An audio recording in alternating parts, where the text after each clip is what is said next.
Assalamualaikum warahmatullahi wabarakatuh. Waalaikumsalam. Selamat malam dan salam santun untuk pemirsa yang berada di rumah. Sebelumnya absen dulu dari kota mana saja yang sudah standby.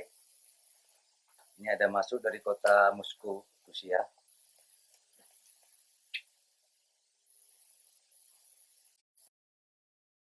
Cara ngopi Ramadan mengangkat tema sosial media mengerus puasa. Tentunya dengan narasumber dan alhamdulillah beliau telah hadir bersama kita. Saya Gus. Alasan kenapa admin mengangkat tema ini, di zaman digital saat ini kita bebas mengekspresikan isi pikiran kita, terkhusus di media sosial, memosting ini dan memosting itu. Entah itu hal yang ataupun hal yang buruk. Dan terkadang postingan kita membuat kita tertawa, terbahak-bahak, dan di sisi lain membuat orang lain merasa dilecehkan. Lah yang jadi pertanyaan, apakah post itu bisa mengerus pahala puasa kita? Atau bagaimanakah standar postingan yang bisa mengerus puasa kita? Mungkin nanti narasumber akan memecahkan problem sesuai pendapat salafus soleh. Saya sendiri juga tidak sabar untuk menyimak narasumber kita, yakni Agus Aam dan Agus Fayumi. Dan untuk teman-teman pemirsa di rumah, mari kita ajak kerabat-kerabat kita yang belum menonton untuk mendengarkan pemaparan narasumber. Beliau adalah Gus Aam dan Gus Fayumi. Untuk selanjutnya waktu kami aturkan ke Gus Aam dahulu. Monggo. Bismillahirrahmanirrahim. Pertama saya mau mengutip ya dari firman Allah dalam surat Al-Hujurat ayat 6. Ya ayyuhalladzina amanu in ja'akum fasiqun binabatin fatabayyanu. Yang artinya, wahai orang-orang beriman, apabila datang pada kalian orang fasik membawa sebuah berita, maka klarifikasilah berita tersebut. Artinya apa? Dalam konteks bermedia sosial, sebagaimana kita tahu dalam bermedia sosial kan sangat banyak informasi yang bertubi-tubi, mungkin bahkan kita belum sempat beristirahat, datang silih berganti. Namun demi agar tidak timbul beberapa kesalahan di masa mendatang, entah itu nanti akan menimbulkan fitnah, entah itu akan menimbulkan orang lain tersakiti, maka tersebut haruslah diklarifikasi sebelum nanti dijadikan sebuah argumen, sebelum nanti dipercaya, sebelum nanti kemudian di-share. Dalam sebuah kafa bil mar'i kizban, atau dalam redaksi yang lain iman ya, ayah dikul lima sami'a, dicukupkan ke bagi seseorang terkait kebohongan ya. Artinya seseorang itu akan dicap sebagai seorang pembohong apabila dia mengucapkan, menceritakan, menyampaikan segala apa yang dia dengar tanpa mengklarifikasi terlebih dahulu. Nah, dalam bisa mencerna sendiri bahwa tidak setiap berita itu bisa kita percaya. Tidak setiap berita itu bisa dipertanggungjawabkan kebenarannya. Karena yang namanya berita itu otomatis masih ambigu antara benar dan tidaknya. Lalu kemudian bagaimana hukum berbohong, hukum berita-berita bohong? Dalam sebuah penyampaian berita itu kan untuk bisa mencapai kemaslahatan, kadang kita itu diberikan berbagai banyak pilihan, seperti bisa melakukan suatu kebaikan dengan melalui dua cara sekaligus, bohong dan juga jujur. Maka kalau keadaannya seperti itu, otomatis berbohong pun menjadi dosa, menjadi haram. Apabila tidak dimungkinkan untuk mencapai sebuah kemaslahatan itu kecuali dengan berbohong, maka diperbolehkan dengan mempertimbangkan banyak aspek tentunya. Kalau tujuannya itu hukumnya mubah, maka berbohong pun mubah. Kalau wajib berarti wajib. Contoh berbohong namun dihukumi wajib, seperti halnya ketika ada orang yang ingin dibunuh, lalu si pembunuh itu mencari seseorang tersebut, menanyakan pada Anda, apakah Anda melihat si A lewat sini, maka wajib bagi Anda untuk berbohong demi menjaga nyawa orang yang sedang diburu tersebut. Otomatis tetap memperhatikan kondisi. Lalu kemudian, apa syarat agar kemudian bohong itu bisa dikatakan bohong? Dalam Ahlussunnah dijelaskan dalam Sulam Taufik ya, dijelaskan menurut pendapat Ahlussunnah itu al-ikhbar bisyai' bi khilafil waqi', mengkabarkan sesuatu tidak sesuai dengan fakta. Namun terkait dosa, apa syarat agar bisa dikatakan haram kizib itu? Maka ada dua. Ini minimal ada dua ya. Kita dasari bohongnya itu adalah bohong yang kemudian menimbulkan doror, menimbulkan bahaya pada orang lain. Kita dasari itu dulu. Muncullah dua syarat. Yang pertama adalah al-ilmu. Kita mengetahui bahwa berita itu bohong, namun tetap kita sebarkan. Kemudian yang kedua adalah atau at-ta'ahud. Kita tahu berita itu bohong, lalu kemudian kita menyengaja ya untuk kemudian meng-share. Kalau kita hanya tahu bahwa itu bohong lalu nggak sengaja kepencet misal tersebar, maka itu tidak menjadi haram. Artinya dua syarat itu harus terpenuhi, antara ilmu dan ta'ahud, antara tahu tentang fakta yang tidak sesuai dengan berita tersebut, kemudian menyengaja untuk menyebarkan.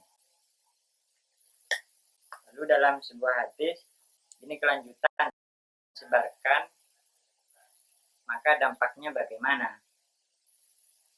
Man sanna fil islami sunnatan hasanatan falahu ajruha wa ajru man amila biha min ba'dihi min ghairi ayyan kuso min ujurihim syai'un.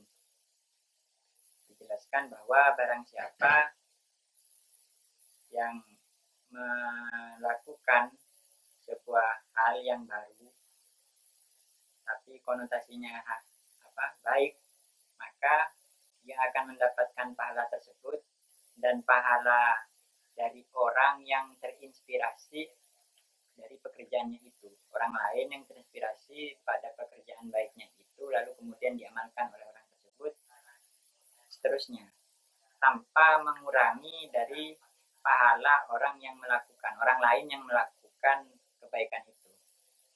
Sebaliknya juga, kalau dilanjutkan, waman sanna fil islami sunnatan sayyi'atan kana alaihi wizruha wa wizru man amila biha min ba'dihi min wa ayam kuso min auzariha syai'un. Barang siapa membuat sesuatu yang baru dalam Islam, sesuatu yang buruk, maka dia mendapatkan dosa dari perbuatan tersebut dan mendapatkan dosa dari orang lain yang juga melakukan karena terinspirasi dari dia, tanpa mengurangi dosa dari orang lain itu. Artinya terus menumpuk sampai ila yaumil qiyamah, sampai sejarah amal manusia itu dianggap berakhir. Artinya memang sangat krusial sekali dalam penyebaran berita itu, karena bisa berdampak berkali-kali lipat, berpuluh atau beratus-ratus kali lipat terhadap nasib kita besok di akhirat. Mungkin untuk untuk opening statement seperti itu. Ya, terima kasih kami sampaikan untuk narasumber Gus Aam Khalid. Dilanjutkan penyampaian materi oleh narasumber kedua, Gus Fayumi Syafi'i. Kepada beliau waktu kami berikan. Bismillahirrahmanirrahim. Menarik tema ini diangkat ke permukaan. Ini saya memiliki anggapan bahwa tema ini diperuntukkan untuk teman-teman yang betul menginginkan puasanya itu berjalan dengan baik, ideal. Tentunya teman-teman berpuasa menahan haus dari subuh sampai maghrib, tentunya tidak ingin apa yang dilakukan itu sia-sia. Tidak ingin, tidak ada bedanya dengan orang yang tidak makan dari pagi sampai maghrib. Maka dari itu, bahwa aktivitas-aktivitas di sosmed ini banyak dan kompleks, bisa menghancurkan puasa kita yang telah kita lakukan dengan penuh kesulitan.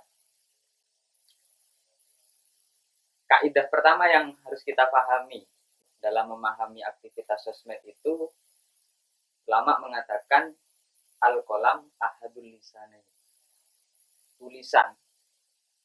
Tulisan itu ketikan, itu salah satu dari dua mulut.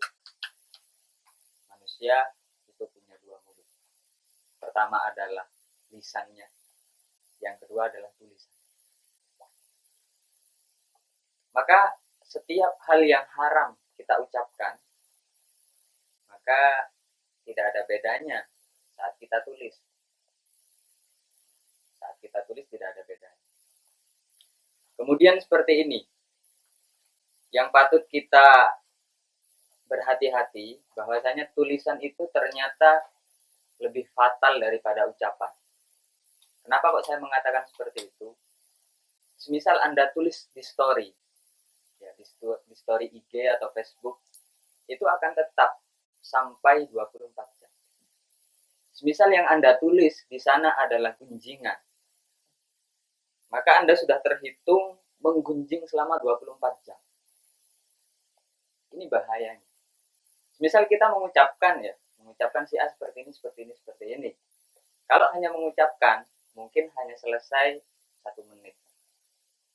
Tapi kalau Anda tulis di story-nya itu sampai 24 jam, berarti mulai dari awal sampai puasa, sampai berbuka, bahkan sampai sahur lagi, ini Anda tetap dikatakan orang yang ghibah.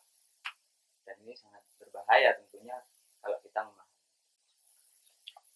Kemudian dari ini kita perlu mengkaji kembali hal-hal apa yang ketika kita kontekskan dalam aktivitas sosmed itu dapat mengurangi pahala puasa kita. Saya ingin mengutip hadis yang ini menjadi polemik di kalangan polemik ulama. Ada hadis menarik, khamsun yuftirna as-shaim. Ada 5 hal yang bisa membatalkan orang berpuasa. Al-ghibah yang pertama adalah menggunjing, gosip, menyebutkan aib orang lain. Yang kedua an-namimah, adu domba. Terus yang ketiga adalah al-kidib, berbohong. Wal kublah, ini disensor. Al-yamin al-fajirah, sumpah palsu.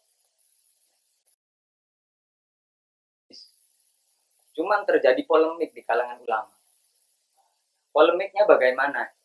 Apakah 5 hal ini bisa membatalkan puasa? Sedangkan redaksinya menggunakan yuftirna. 5 hal yang bisa membatalkan puasa. Kalau kalangan Imam Syafi'i, kalangan Syafi'iyah, mazhab kebanyakan orang Indonesia, mengartikan yuftirna itu tidak sampai batal. Menggerus pahala puasa. Ya, ka'an nama lam yasum, seperti halnya tidak puasa. Hanya menggugurkan dosa tidak puasa, gitu saja. Misal dari pagi sampai sore, sampai maghrib, itu tidak makan. Berarti hanya menggugurkan dosa tidak puasa. Untuk pahala, ya kita tidak dapat apa-apa. Ini komentar dari para ulama Syafi'i. Tapi kalau madhab lain, misal Imam Ahmad, ya, atau Auza'i, itu pendapatnya salah satu ulama salaf juga, itu bisa membatalkan puasa. Artinya, kalau kita puasa itu sambil melakukan hal-hal yang tidak penting, tidak, bahkan itu termasuk tindakan-tindakan yang kurang pantas bagi seorang muslim, ghibah, namimah, adu domba, terus berbohong, menyebar berita hoax. Ini puasa kita ini masih disangsikan. Apakah puasanya itu harus diqodoi kembali atau puasa kita itu sudah bebas? Hanya saja ulama sepakat semuanya tidak tepat. Kemudian yang ingin saya kontekkan ke dalam aktivitas nyata dalam sosmed. Ya. Ini ada kata-kata ghibah, menggunjing atau membicarakan aib orang lain. Kalau di dunia nyata, memang kalau secara takrif ya Al-Ghazali menyebutkan bahwa ghibah itu menyebutkan keburukan orang lain, sifat jelek orang lain, yang andaikan kata itu sampai ke orangnya, ini akan sakit hati. Sekalipun ada orangnya, ya, sekalipun orangnya ada gitu ya. Ini yang sering kita jadikan guyonan. Oh, orangnya ada kok, tapi nggak ghibah. Nah, tapi kalau pendapat ulama salaf kita, sekalipun di hadratihi, berada di depannya bertatap muka, itu tetap dikatakan. Kemudian yang menarik itu adalah menyebutkan kejelekan. Kalau kita kontekkan secara real, menyebutkan kejelekan itu dengan cara lisan itu hanya satu cara. Banyak cara untuk menyebutkan kejelekan orang lain. Semisal dengan kita membuat stiker ya. Stiker WA itu ini yang menjadi polemik, yang menjadi permasalahan bagi kita sebenarnya. Kita memakai foto teman kita yang sedang lagi jelek-jeleknya. Andaikan kita kasih tahu ke orangnya, mungkin orangnya tidak rela. Terus kita buat stiker, kita sebar ke orang lain. Ini kalau menurut saya, pribadi saya, ini sudah ghibah. Sudah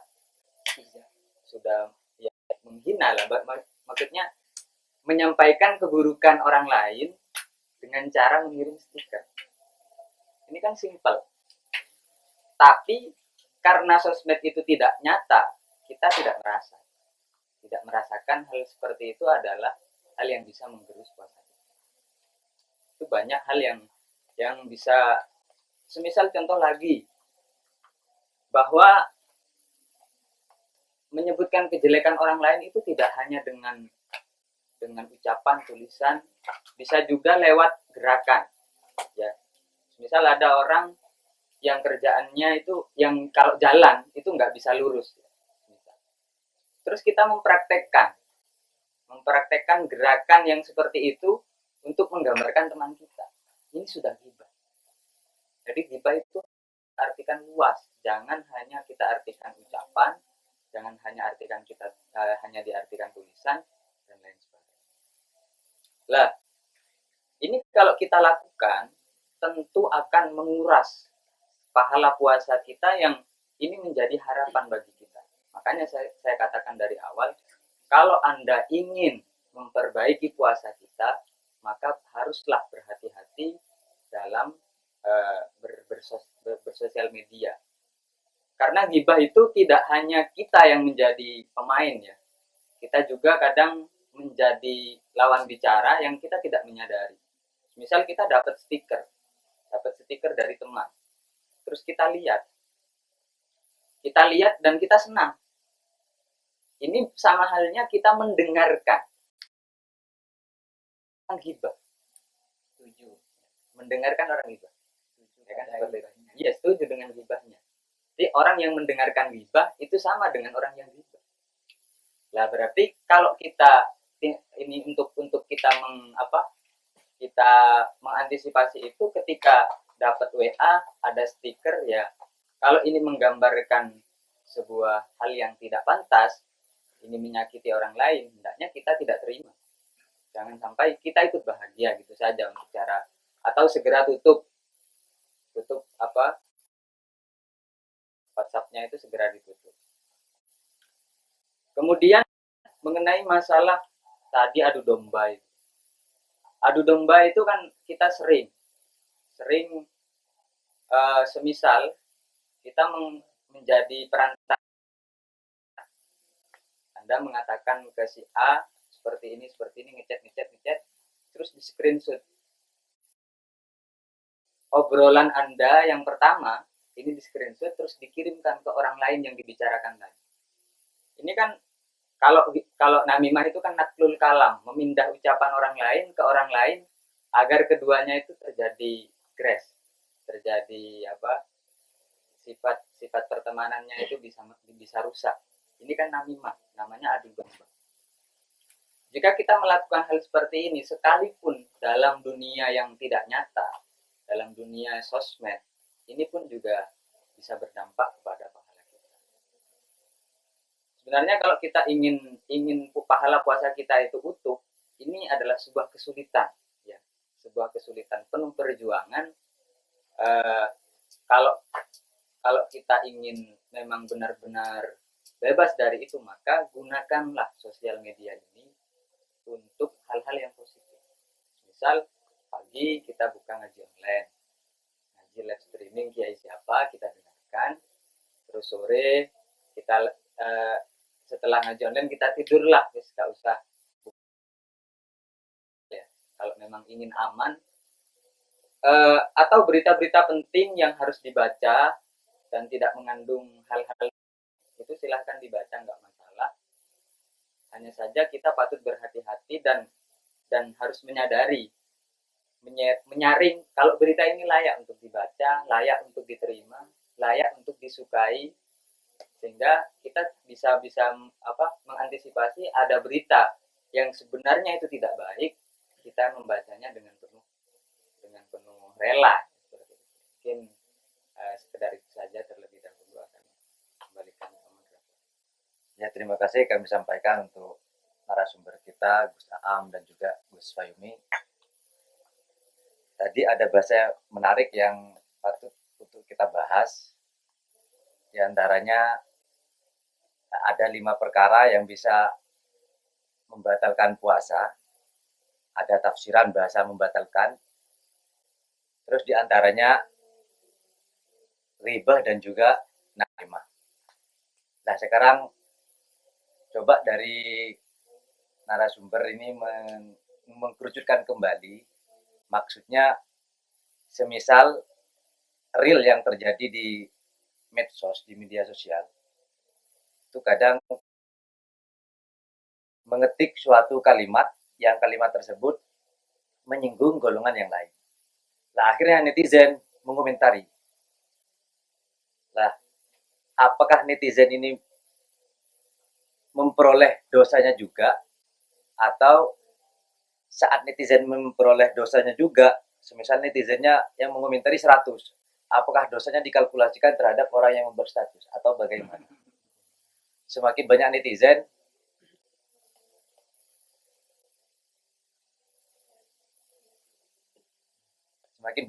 apakah apakah dosa yang diperoleh semakin banyak? Saya rasa ya kalau tentang pembahasan ghibah itu dalam konteks berpuasa, sebaiknya jadikan momen puasa ini sebagai latihan ya. Latihan agar kita nanti ketika terlepas dari bulan Ramadan, kita sudah tidak melakukan hal-hal yang tidak diperbolehkan oleh syariat. Jadi pada intinya setiap perkara yang tidak diperbolehkan, entah itu di waktu puasa ataupun tidak, tetap tidak akan diperbolehkan. Meskipun nanti ada dampaknya kalau dilakukan di saat puasa, dampak yang lebih. Lalu terkait ghibah itu ya, ghibah tentang apa tadi menyinggung kelompok lain gitu ya. Sebenarnya itu kalau diartikan seperti narasumber kedua itu bahwa ayat takallama bima yakrahu akhuka, menceritakan sesuatu yang andaikan sampai pada orang tersebut maka dia tidak suka, itu diklasifikasi dalam beberapa pembagian. Simpelnya itu kadang seorang yang memposting berita tersebut menyinggung kelompok sebelah itu memiliki maksud untuk menjelaskan pada netizen, pada orang lain bahwa kelompok sebelah itu keliru, kelompok sebelah itu tidak bisa kita anut, kelompok sebelah itu tidak bisa kita ikuti secara totalitas karena ada beberapa hal yang perlu dikoreksi, misal seperti itu. Maka kalau dengan maksud yang seperti itu, mana yang benar dan mana yang salah, saya rasa tetap diperbolehkan karena esensi daripada ghibah itu kalau tidak ada suatu pelajaran yang bisa dipetik dari omongannya itu. Nah, dalam menceritakan hal tersebut ada sebagian yang memang sudah disepakati oleh syariat, ghibah sesuatu tapi boleh. Seperti kita ghibah tentang keburukan-keburukannya Fir'aun, ghibah tentang keburukan-keburukannya iblis atau yang lainnya. Maka itu tetap diperbolehkan karena itu akan bisa dijadikan pelajaran bagi saudara-saudara kita bahwa oh ini loh perkara yang tidak bisa kita ikuti, perkara yang tidak bisa kita lakukan. Ya, kalau dikategorikan ghibah ya memang tetap ghibah. Karena siapapun saya rasa meskipun iblis sekalipun ya, kalau diceritakan kejelekan-kejelekannya itu tetap gak senang gitu ya, tetap marah. Jadi harus tetap kontekstualisasikan dengan kenyataannya itu seperti apa. Pertama seperti itu, dari maksud ya. Lalu kemudian yang kedua, ini tentang dampak. Dampak itu bisa lebih kompleks nantinya. Terkadang dampak itu bisa lebih parah daripada tindakannya. Misal tindakannya itu hanya sekedar mengingatkan bahwa yang benar adalah pendapat saya, sedangkan pendapat yang sedang disinggung itu adalah pendapat yang keliru, salah gitu ya. Maka apabila hal tersebut bisa menimbulkan perpecahan, permusuhan, fitnah, dan lain sebagainya, maka tetap tidak diperbolehkan. Yang diperbolehkan bagaimana kalau hal tersebut hanya menegaskan bahwa pendapat itu salah, pendapat ini benar. Karena dalam Islam pun dikenal hurriyatul qaul atau kebebasan berpendapat. Kita bebas seperti tadi yang disampaikan moderator, menyampaikan apapun pendapat kita selama tidak bertabrakan dengan norma-norma syariat dan norma masyarakat. Ya, terima kasih kami sampaikan untuk narasumber kita.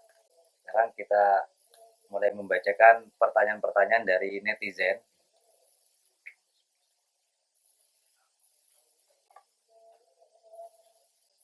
Ini ada netizen bertanya, Gus, oke, monggo, apa Gus Fayumi atau Gus Fayu yang ingin menjawab, monggo.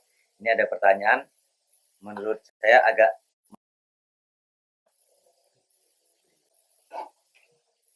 netizen bertanya, apakah benar posting foto atau video di sosmed, sosial media yang auratnya kelihatan itu diharamkan? Lalu, apakah melihatnya juga haram? Pertanyaan terakhir, apakah berimbas pada berkurangnya atau hilangnya pahala puasa baik yang memposting ataupun yang melihat? Oke, ini ya. Pertama, untuk mengenai masalah foto, foto itu tidak sama dengan real, dengan nyata. Foto itu tidak sama dengan nyata secara hukum. Hanya saja jika foto yang disebarkan, jika foto yang diupload ini mengandung fitnah. Kalau dalam pembahasan ini, dalam pembahasan hal yang sensitif seperti ini, sensitif ke apa ya, ke libido ya, seperti itulah. Ini konteksnya membicarakan fitnah itu artinya adalah hal-hal yang bisa mendorong seseorang untuk melakukan rasa nafsu. Itu yang disebut dengan fitnah. Semisal kalau gambar-gambar yang membuka aurat, gambar-gambar telanjang, ini kan sudah menjadi, mungkin ini sudah menjadi hal yang bisa kita nalar ya. Ini bisa memancing keinginan orang-orang untuk melakukan hal yang tidak benar.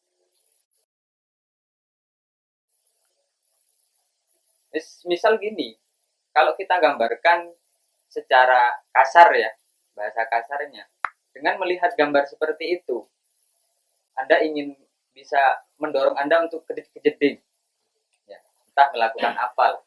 Lah, ini juga sudah menjadi fitnah. Hal ini menjadi fitnah. Fitnah itu bukan yang lebih kejam dari pembunuhan itu ya.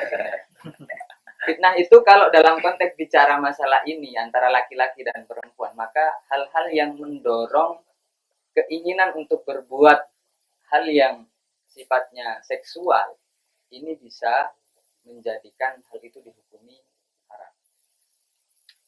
Terus yang kedua, saat gambar itu diposting, secara otomatis dia melakukan hal-hal yang dilarang dalam agama dan dia dalam keadaan puasa.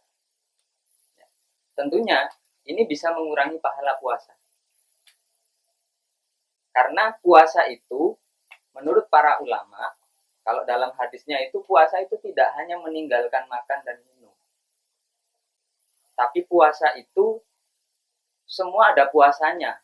Jawarih, anggota tubuh itu juga ada puasanya. Puasa dari hal-hal yang diharamkan juga. Untuk menjadi penyempurna ibadah kita.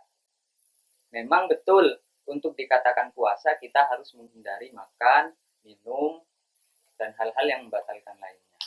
Cuman untuk kaitannya ke pahala puasa, ke kamaliyah, kesempurnaan puasa, itu bisa lewat hal-hal yang diharamkan. Misal tadi kita ngupload foto yang tidak senonoh, baik itu fotonya sendiri atau fotonya orang lain. Nah, ini kan sudah melakukan tindakan yang tidak benar. Tentu bisa mengurangi pahala puasa. Untuk orang yang melihat, ya, kalau orang yang melihat itu nanti perinciannya ketika mereka itu melihat dan merasa nyaman dengan melihat gambar itu, merasa nyaman ya, tidak harus ke WC. Kalau ke WC itu yang upload. Kalau ada anggapan ini bisa terjadi fitnah itu bisa menyebabkan hal-hal yang tidak baik tadi. Nah, tidak senonoh tadi itu menguploadnya haram. Untuk yang melihat, ketika melihatnya itu sudah senang, Meskipun tidak harus ke WC, ini namanya bisyahwatin.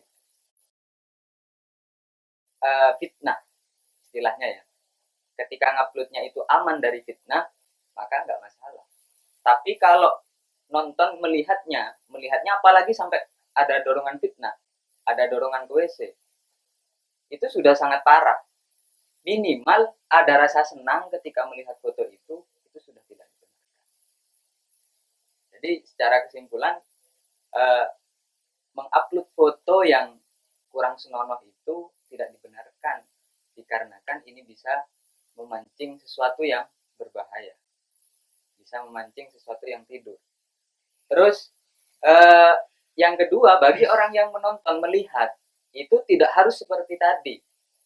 Cukup dengan dia merasa nyaman melihat foto itu, dia sudah dikatakan orang yang an-nazar bisyahwati. Dan ini juga bisa menggerus pahala puasa. Mungkin seperti itu dari Kang Moderator. Ya, terima kasih. Ingin menambahkan atau mengurangi? Oh, sudah cukup. Saya simpulkan pertanyaan barusan berasal dari akun Sihabul Umam Bali.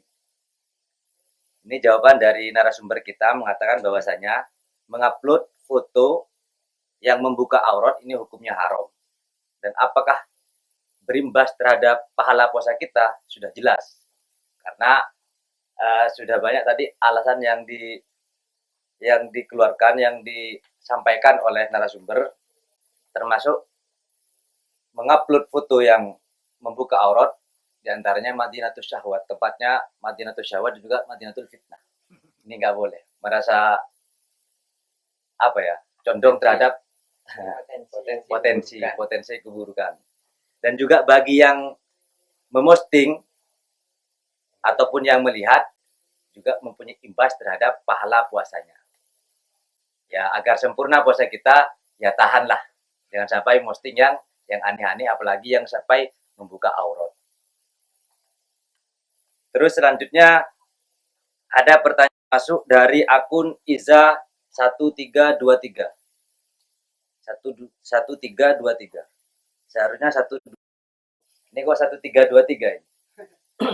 Deskripsi masalahnya, dengan adanya pandemi COVID-19, para mahasiswa di seluruh Indonesia melakukan perkuliahan dengan menggunakan aplikasi Classroom atau kelas di dalam rumah.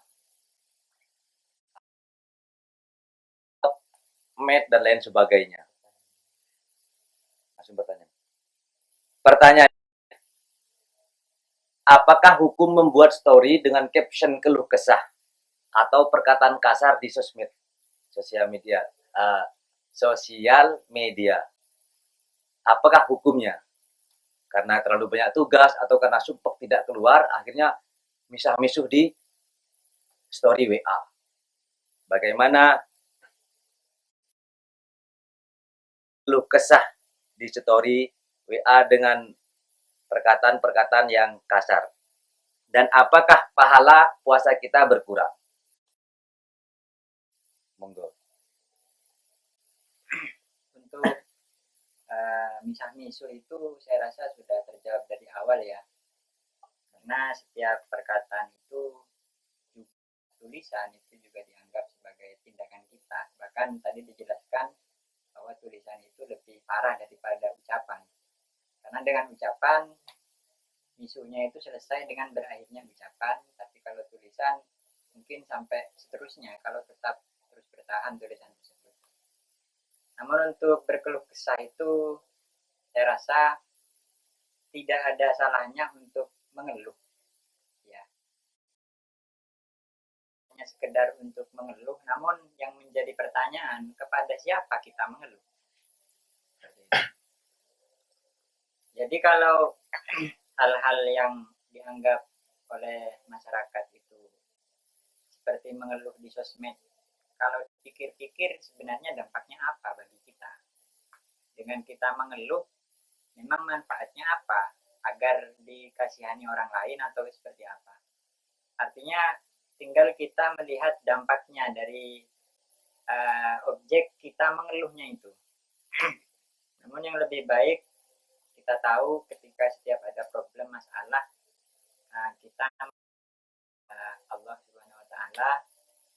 pada orang-orang yang tepat. Jangan sampai keluh kesah kita itu kemudian menjadi bumerang di masa mendatang untuk bisa bangkit dan bisa berkarya, karena bisa berpengaruh pada produktivitas kita ke depannya. Sehingga menurut saran saya, mengacu pada sebuah hadis,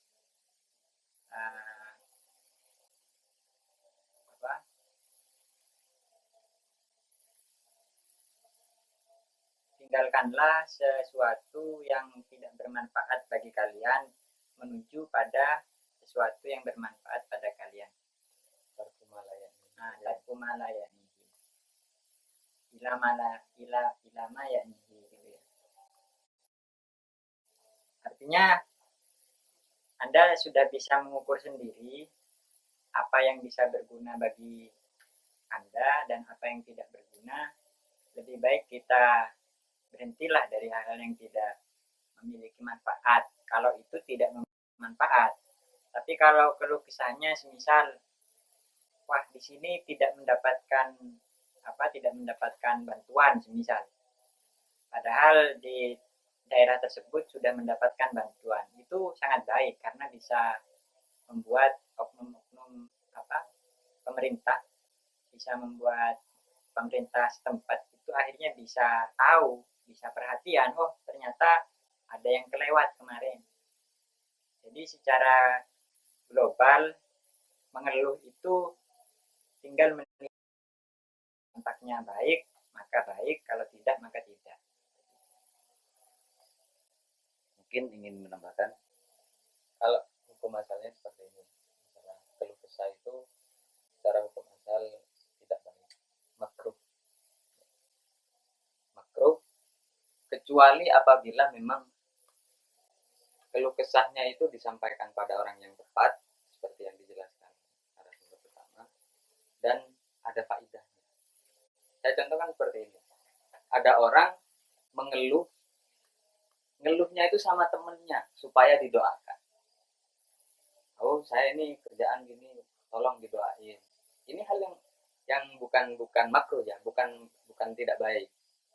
Ini termasuk hal yang tidak masalah, tidak dipermasalahkan untuk urusan ini. Atau kita mengeluh ke dokter, dok saya sakit ini dok, gini aduh dok, nggak enaknya dok. Lah, ini pun nggak masalah sebenarnya, ya, karena kita mengeluh pada orang yang tepat untuk mengambil faedah, untuk mengambil positif. Itu untuk mempengaruhi kepala puasa, tentunya ketika mengeluhnya itu tidak tepat, tentu ini bisa menggerus pahala puasa, karena puasa itu tidak hanya mencegah dari hal-hal yang membatalkan, tapi juga mencegah dari hal-hal yang tidak penting. dapat kami simpulkan bahwasanya berkeluh kesah ini tafsir atau diperinci jawabannya. Hukum asal dari keluh kesah itu makruh. Orang yang dikeluhkan oleh kita itu tepat, sepertinya orang sakit mengeluh terhadap dokter, ini malah diperbolehkan. Nah, untuk bila mana keluh kesahnya terkesan omongannya kasar atau terkesan mencaci maki orang lain, maka itu diharamkan. Jelas kalau sudah diharamkan berarti puasa kita dikurangi pahalanya. Terus ini ada pertanyaan masuk dari akun Imam Arifin 95. Deskripsi masalah dalam keadaan pandemi kali ini, media sosial menjadi salah satu cara untuk mengobati. Media sosial untuk mengobati kita untuk tetap di rumah saja. Efek lockdown. Bahkan tingkat dalam kondisi COVID-19 ini meningkat dari sebelum adanya pandemi. Pertanyaan yang dimaksud oleh akun siapa ini? Imam Arifin. Bermedia sosial seperti apa dalam keadaan pandemik ini yang akan menggerus puasa kita? Mungkin secara signifikan pertanyaannya standaritas sosial media yang diperbolehkan. Standarnya apa? Seperti ini atau seperti itu? dari awal ya sudah panjang lebar dijelaskan tentang pahala puasa itu ya. Tapi dalam sebuah keterangan itu saya ingat bahwa orang yang berpuasa itu ada beberapa kelasnya ya. Kelas yang paling rendah itu adalah orang yang berpuasa hanya menahan lapar dan minum dan hal-hal yang bisa membatalkan puasa tersebut. Lalu kemudian yang kedua tentang tindakan ya. Orang yang berpuasa dengan menahan tindakan-tindakan yang dicegah oleh syariat. Ketika orang dari seperti riba, namimah dan lain sebagainya seperti tadi yang disebutkan berarti sudah naik levelnya. Lalu kemudian yang berikutnya adalah orang yang menahan diri dari keinginan.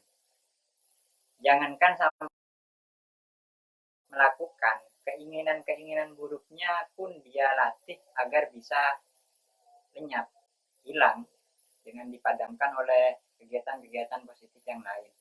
Sehingga menurut saya bagaimana cara kita agar bisa menjalankan puasa ini secara sempurna? Ya berarti cegahlah segala perkara yang buruk, sibukkanlah dengan perkara yang baik. Karena seseorang yang tidak disibukkan dengan perkara baik, sangat mustahil dia akan terhindar dari perkara yang buruk. Macam itu. Mungkin ingin menambahkan. Ya tadi itu masalah puasa itu saya ingin tertarik memberikan pandangan baru. Pertama memang tingkatan puasa itu orang yang ya tidak minum, tidak makan, dan tidak melakukan hal-hal yang membatalkan yang lain. Terus yang kedua, meninggalkan hal-hal yang sifatnya diharamkan selain dari masalah puasa. Kayak contoh hibah, namimah, dan sebagainya. Terus tingkatan yang paling tinggi itu menghindari hal-hal yang mubahat, hal-hal yang boleh, tapi ini kecenderungan nafsu, kecenderungan hati kita. Ini tingkatan yang paling tinggi. Misal kita ingin, saya sempat membaca itu ada yang menanyakan masalah nonton drakor ya, drama Korea. Itu kalau kita ingin mencapai derajat yang paling tinggi, tindakan hal yang seperti itu tidak perlu digunakan, tidak perlu dilakukan. Kalau kita ingin mencapai tingkatan derajat yang paling tinggi dalam puasa. Karena hal itu adalah kesukaan, kesenangan, atau kecenderungan kita untuk menonton hal-hal yang kita sukai. Sebaiknya dalam puasa kita untuk mencapai sesuatu yang ideal, kita tinggalkan seperti itu, kita alihkan ke seperti ngaji online atau buka statusnya NU online atau yang lain yang sifatnya ilmiah.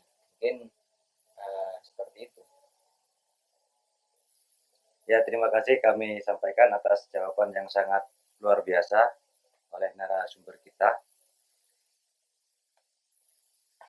Nah, ini ada pertanyaan masuk dari akun NH Mahar Sampang. Bacanya sulit. NH Mahar Sampang. Pertanyaannya, bagaimana jika orang memposting foto saat tarawih dengan gaya milenial atau dijadikan video TikTok? Apakah termasuk riya atau tergolong syiar? Apakah berdampak terhadap pahala puasa kita di siang nanti? Berarti takjil dosa.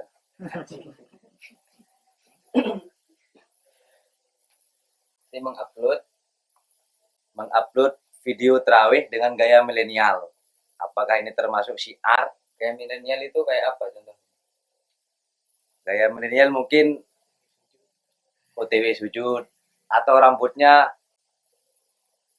jamit, rambutnya panjang sambil joget-joget atau lain sebagainya. Ini ya sama aja gini. Maksud saya tindakan-tindakan yang tidak tepat itu ketika kita lakukan dan itu masih berlangsung saat kita puasa, itu juga sama. Ketika kita upload dan tetap ada, ya maka ya terus itu tetap di sama halnya kita kayak contoh tadi, kita update story, ghibahnya itu pas sahur terus puasa tapi belum dihapus, ya terus kita dikatakan ghibah. Kalau kita artikan video TikTok masalah terawih ini mengesankan hal yang kurang pantas, misal ini terkesan melecehkan, misal ya kurang pantas, kita sebar, meskipun kita sebarnya pas terawih, berarti kita tetap dikatakan orang yang melecehkan sampai siang nanti, selama video itu tidak dihapus. Saya rasa sama saja gitu. Meskipun kita nguploadnya itu pas belum puasa, kalau selama itu tidak dihapus, ya kita tetap dikatakan orang yang melakukan. Lalu tentang ria itu ya, ria itu saya rasa dikembalikan pada personal masing-masing. Artinya kita sulit untuk bisa menstatuskan seorang itu ria atau tidak. Misal contoh perbuatan baik yang berpotensi ria itu ya seperti pengajian ini, misal ya. Tapi kan kalau pengajian itu kalau nggak ada yang nonton, ya berarti apa faedahnya gitu kan ya, faedahnya tidak meluas seperti itu. Tapi kalau seperti tarawih ya, itu kemudian di-share-sharekan itu karena tidak berkaitan dengan nasru, penyebaran. Kalau seperti ilmu pengajian itu kan memang seyogianya untuk disebarkan macam itu. Jadi jangan kemudian hanya karena alasan takut riya Anda meninggalkan perbuatan baik, dan jangan juga dengan modus perbuatan baik maka Anda diperbolehkan untuk riya. Misal contoh membagikan takjil, membagikan sembako lalu kemudian difoto-foto, itu juga berpotensi. Jadi kita harus berada di tengah-tengah, tetap melakukan kebaikan meskipun itu berpotensi terhadap ria, namun tetap meminimalisir hal-hal yang bisa menumbuhkan kecenderungan ria tersebut. Seperti itu. Jadi ria itu bukan alasan kita tidak melakukan kebaikan, dan juga bukan alasan kita diperbolehkan untuk melakukan kebaikan dengan maksud untuk ria itu. Ya, sudah sangat jelas sekali bahwasanya nasrul ibadah mengumumkan kita beribadah itu dilarang, apalagi dibingkis atau dengan cara yang aneh-aneh seperti TikTok atau gaya jamit lain sebagainya, itu diharamkan, tidak diperbolehkan, kecuali nasrul ilmi sepertinya ya saat ini menyiarkan ilmu agama.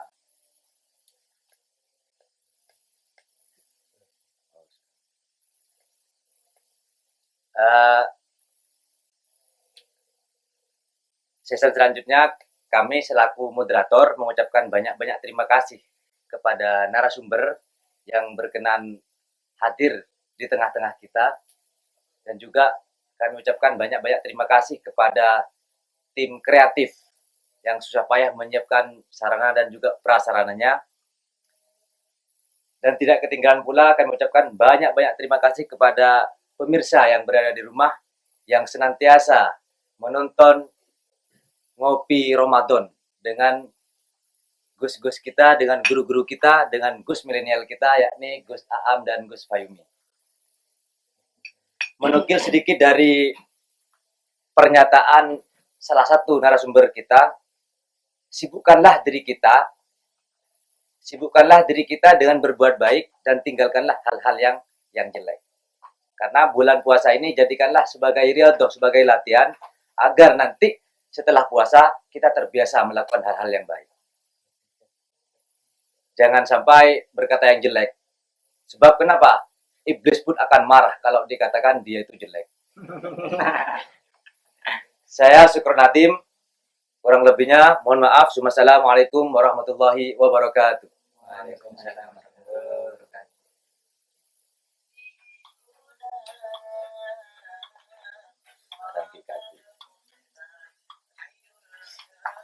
Teman, ini nggak tahu, moderator